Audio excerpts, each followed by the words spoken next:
আজ আমরা আলোচনা করব মানুষের রোগ সম্পর্কে। তো একটা মানুষের যেমনিভাবে বাহ্যিক রোগ থাকে, এটার জন্য যেমনিভাবে ডাক্তারের কাছে যাওয়ার প্রয়োজন হয়, ঠিক অনুরূপভাবে প্রতিটা মানুষের আত্মিক কিছু রোগ থাকে।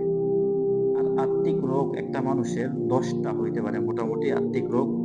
এর মধ্যে একটা হচ্ছে লোভ, তারপরে আছে দীর্ঘ আশা যেটাকে আমল বলা হয়।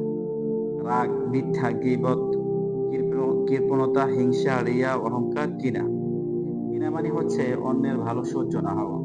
তো ওর মধ্যে ১ম যেটা এটা হলো লোভ। লোভ মারাত্মক ক্ষতিকর একটা বিষয়। এই পৃথিবীতে যত পাপের কাজ হয়, মানুষ যত পাপের কাজ করে, এর প্রত্যেকটা সংঘটিত হয় লোভের কারণে। এরপরে আছে দীর্ঘ আশা। দীর্ঘ আশার কারণেও মানুষ পাপের কাজ সংঘটিত করে। রাগকে আরবিতে বলা হয় গদব। রাগ আবার প্রাথমিক পর্যায়ে ২ প্রকার। একটা হচ্ছে নিন্দনীয় রাগ, আরেকটা হচ্ছে পছন্দনীয় রাগ।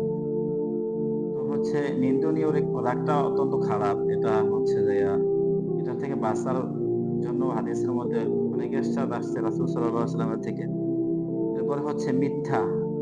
মিথ্যা হচ্ছে যে সমস্ত পাপের মূল। ইংরেজিতে একটা কথা আছে যে, "It is a great sin to tell a lie."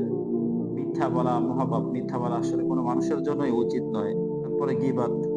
গীবতের ব্যাপারে একাধিক হাদিসের মধ্যে বর্ণনা আসছে। কোরআন শরীফের মধ্যেও বর্ণনা আসছে। আল্লাহ স্বয়ং গীবত করতে নিষেধ করছেন এবং হচ্ছে যে যারা গীবত করে তাদেরকে তুলনা করা হয়েছে এটা যে তারা হচ্ছে তাদের হচ্ছে মৃত ভাইয়ের গোশত খায় এমন একটা বিষয়। কৃপণতা। হাদিসের মধ্যে বর্ণনা আসছে যে লা ইয়াদখুলুল জান্নাতা বাখিলুন, অর্থাৎ বখিলরা জান্নাতে যাবে না। হিংসা। হিংসা তো মারাত্মক ক্ষতিকর একটা বিষয়। হিংসুক কখনো নিজে তো উন্নতি করতে পারে না এবং হচ্ছে যে নিজের কল্যাণও হয় না হিংসার কারণে। আরেকটা হচ্ছে রিয়া। রিয়া মানে হচ্ছে লৌকিকতা আরকি। সবকিছুতে মানুষকে দেখানো। যেকোনো ইবাদতের ক্ষেত্রে মানুষকে দেখায়, দেখায় ইবাদত করা। এটা হলো রিয়া। অহংকার, এটাকে আরবিতে বলা হয় কিবর। আর কিবর করতে তো আল্লাহ তাআলা একদমই বারণ করছেন। তার কারণ কিবর হচ্ছে শুধুমাত্র আল্লাহ তাআলার চাদর। এটা হচ্ছে যে কখনো করা যাবে না। এটা উচিতও না করা কোনো মানুষের জন্য। আরেকটা হইলো কিনা। কিনা মানে হচ্ছে অন্যের কোনো ভালো সহ্য না হওয়া। অর্থাৎ অন্যের একটা ভালো হইছে তো মনে, মনে চিন্তা করা যে ওর ধ্বংস হয়ে যাইতো, ওর এই ক্ষতিটা হইতো।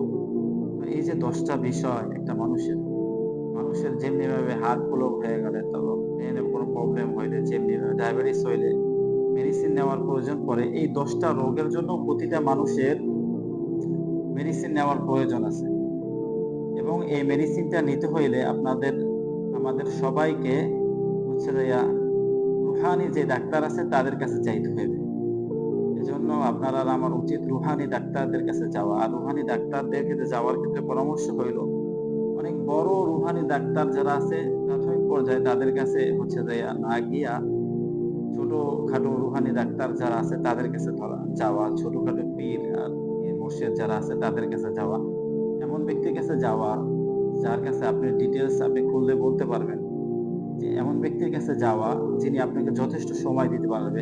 এমন ব্যক্তির কাছে যাওয়া যার কাছে আপনি ফ্রিলি সব কথাগুলি বলতে পারবেন। অনেক বড় ব্যক্তিত্বের কাছে গেলে হয় কি?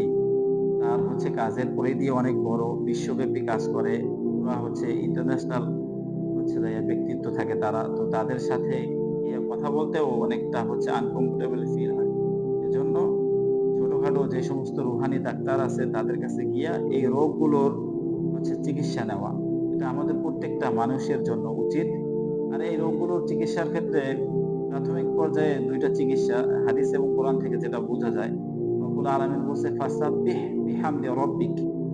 তুমি তোমার হচ্ছে রবের তাসবিহ পাঠ করো এবং আ হামদ পাঠ করো, প্রশংসা করো। মানে সুবহানাল্লাহ, আলহামদুলিল্লাহ এটা পাঠ করো সকাল সন্ধ্যা। আবার বুখারী শরীফের সর্বশেষ হাদিস আবু হুরায়রা রাদিয়াল্লাহু তাআলা আনহু থেকে বর্ণিত। সেখানে বর্ণনা হয়েছে যে আল্লাহ তাআলার কাছে ২ টা কালিমা অত্যন্ত পছন্দনীয় এবং এটা হচ্ছে ওজনে খুব ভারী হইবে মিজানের পাল্লায়। এই ২ টা কালিমা হইল সুবহানাল্লাহি বিহামদিহি সুবহানাল্লাহিল আযীম। তো এই রোগগুলির থেকে মুক্তির প্রাথমিক চিকিৎসা হইল চুপ থাকা এবং তাসবিহ পাঠ করতে থাকা। আল্লাহ তাআলা আমাদেরকে আমল করার তৌফিক দান করুন। আসসালামু আলাইকুম।